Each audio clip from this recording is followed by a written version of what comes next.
Hello everyone, আসসালামু আলাইকুম। নতুন আরেকটি ভিডিওতে সবাইকে স্বাগতম জানাচ্ছি। তো এটা হচ্ছে আমার ছোটো মেয়ের বান্ধবী সারা। আজকে ওর জন্মদিন, তো সেজন্য ওর আম্মু সবাইকে ট্রিট দিচ্ছে।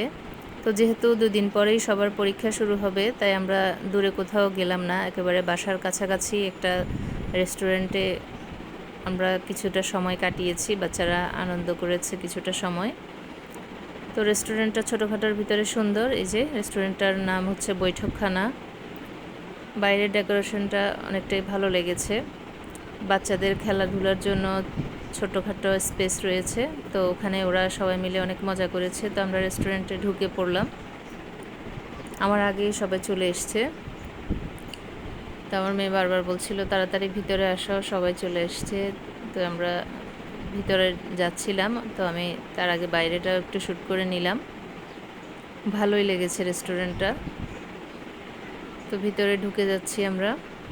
মোটামুটি নীরবই ছিল সেদিন, যেহেতু এখন আসলে বৃষ্টি বাদলি, আবহাওয়াটা খুব বেশি ভালো ছিল না, সেজন্য রেস্টুরেন্টটা মোটামুটি ফাঁকাই ছিল। এই যে বাচ্চারা সবাই চলে এসছে, সব কিউটের ডিব্বা। সেদিন সবাইকে অনেক বেশি সুন্দর লাগছিল, সবাই সুন্দর মতো পরীর মতো সেজে এসছে। তো সবাই মিলে আমরা একসাথ হই মাঝে মধ্যেই। আমার অন্যান্য ব্লগগুলো দেখলে আপনারা বুঝতে পারবেন, আমরা মাঝে মধ্যেই সবাই মিলে একসাথ হই, বিভিন্ন জায়গায় ঘুরতে যাই। এটা শুধুমাত্র বাচ্চাদের আনন্দ দেওয়ার জন্যই আসলে যাওয়া, যেহেতু ওরা সারাক্ষণ বাসাবাড়িতেই বন্দি পরিবেশে থাকে। খুব বেশি খোলামেলা পরিবেশ ওরা পায় না আড্ডা দিতে বা বাচ্চারা একে অপরের সাথে মিশতে। তো দেখুন সারাকে কেমন লাগছে। আজকে সারা মামুনির বার্থডে, সবাই মিলে সারাকে উইশ করবেন এবং সারার জন্য সবাই দোয়া করবেন, আল্লাহ যেন তাকে নেক হায়াত দান করে। তো যেহেতু পরীক্ষা, সেজন্য আমরা খুব বেশি সময় এখানে ছিলাম না এবং খুব বেশি দূরে কোথাও গেলাম না, যেহেতু সন্ধ্যায় আবার বাসায় এসে পড়ালেখা করা লাগবে। তো বাচ্চারা সবাই মিলে ওর জন্য ছোটোখাটো কিছু গিফট নিয়ে এসছে, সেই গিফটগুলোই এখন ওকে ওরা সবাই মিলে দিবে। তো ভয়েসটা আসলে রাখতে পারিনি, কারণ আশপাশ থেকে অনেক বেশি সাউন্ড আসছিল, সেজন্য ওদের ভয়েসটা, হ্যাপি বার্থডে উইশ করার ভয়েসটা আসলে রাখতে পারিনি। তো সবাই মিলে সারাকে হ্যাপি বার্থডে বলে উইশ করছিল এবং গিফটগুলো ওর হাতে তুলে দিচ্ছিল। যেহেতু অনেক ছোট মানুষ, ও এতগুলো গিফট একসাথে ধরতেও পারছিল না। তা আপনারাও সারাকে অবশ্যই উইশ করবেন। তো বাইরেটাও ফুল গাছ দিয়ে খুব সুন্দর করে ডেকোরেশন করা রয়েছে, একটা দোলনা রয়েছে। ওরা দোলনাতে সবাই মিলে পালাক্রমে উঠছিল, একজন আরেকজনকে সুন্দর মতো দোলনাতে দোল খাওয়াচ্ছিল।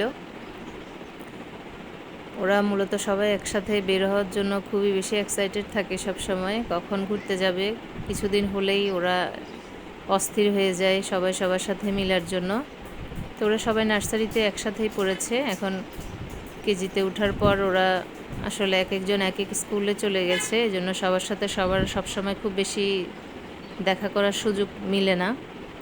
তো যখন কোনো বার্থডে সেলিব্রেট করা হয় বা এমনিতে কোথাও ঘুরতে যাওয়া হয়, ওই সময়টাতে ওরা আসলে সবাই সবার সাথে দেখা সাক্ষাৎ করে, সেজন্য ওরা অনেক বেশি এক্সাইটেড থাকে কখন সবার সাথে সবাই মিলবে। ওদের এই আনন্দ দেখে আমাদেরও অনেক ভালো লাগে। তো বার্থডে গার্ল দোল খাচ্ছে, সবাই মিলে ওকে দোল খাওয়াচ্ছে। তো ছোট্ট একটা ব্লগ, বাচ্চাদের আনন্দঘন কিছু মুহূর্ত। আপনাদের কাছে কেমন লাগছে এবং কেমন লাগে আমার এই ব্লগগুলো, সেটা অবশ্যই আমাকে জানাবেন। এবং পরবর্তীতে আপনারা আর কী ধরনের ব্লগ দেখতে চান সেটা আমাকে জানাতে পারেন। তো এবার অন্য দুজন বসেছে, এইভাবেই পালাক্রমে ওরা একে একে সবাই মিলে বসছে, একজন আরেকজনকে দোল খাওয়াচ্ছে। ওদের মধ্যে খুব সুন্দর সমঝোতা থাকে সব সময়, ওরা খুব সুন্দর মিলেমিশে থাকে সবাই মিলে, খুবই আনন্দ করে। এটা একটা ছোটোখাটো টিম বলতে পারেন আমাদের বাচ্চাদের সাথে সাথে আমরা মায়েরাও এতে অনেক বেশি আনন্দিত হই। সবাই মিলে অনেক মজার কিছু মুহূর্ত কাটাই, অনেক ভালো লাগে। তো শরীরটা খুব বেশি ভালো ছিল না, তারপরও সবার সাথে একসাথে হলে ভালো লাগবে এবং বাচ্চারা অনেক বেশি এনজয় করবে, সেজন্যই আসলে যাওয়া। তো এই ধরনের ব্লগগুলো আমি আসলে আরও দিয়েছি। কেমন লাগে আপনাদের কাছে সেই মতামতটা যদি আপনারা জানান তাহলে আমার অনেক বেশি ভালো লাগবে। আমার কাছে তো বাচ্চাদের ব্লগগুলো দিতে অনেক বেশি ভালো লাগে এবং অন্যদের বাচ্চাদের ব্লগগুলো দেখতেও অনেক বেশি ভালো লাগে।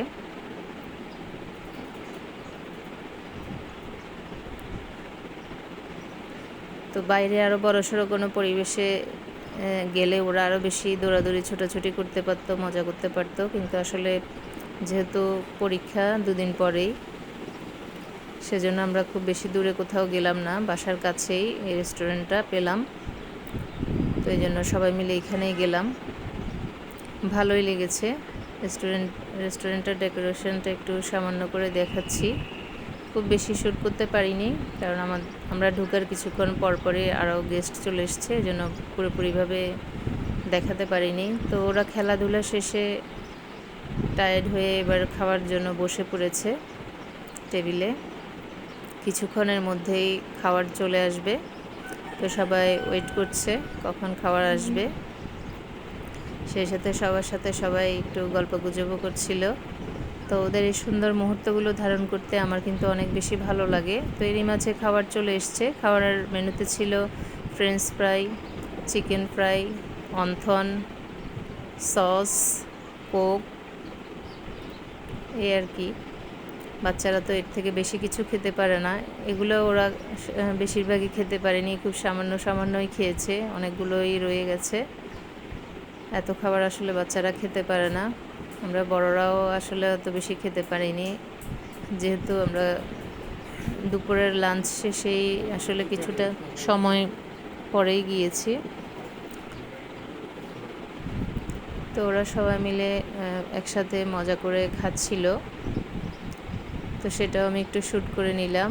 তো আমরা বড়রাও ওদেরকে একটু হেল্প করছিলাম খাওয়ার পরিবেশনে। সবাই কোকটাই বেশি পছন্দ করছে, কোক খাওয়া নিয়ে বেশি বিজি অন্য কিছু খাওয়ার চাইতে। আর ফ্রেঞ্চ ফ্রাইটা ওরা অনেক বেশি পছন্দ করেছে। চিকেন ফ্রাই ওরা খুব বেশি খেতে পারেনি, যেহেতু চিকেন ফ্রাইটা পিসগুলো মোটামুটি বড়সড় ছিল, ওরা অত বড়টা আসলে খেতে পারে না। তো সব মিলে বলা যায় খুব সুন্দর কিছু মুহূর্ত কাটিয়েছে সবাই মিলে, খুব ভালো লেগেছে। সবাই অনেক আনন্দ করেছে। বাচ্চাদের এই আনন্দের জন্যই আসলে আমরা বেরোই মাঝে মধ্যে। তো এর মাঝে আমাদের যাওয়ার সময় হয়ে এসছে, সন্ধ্যা হয়ে গেছে। সন্ধ্যার পরে লাইটিংটা একটু দেখিয়ে দিই।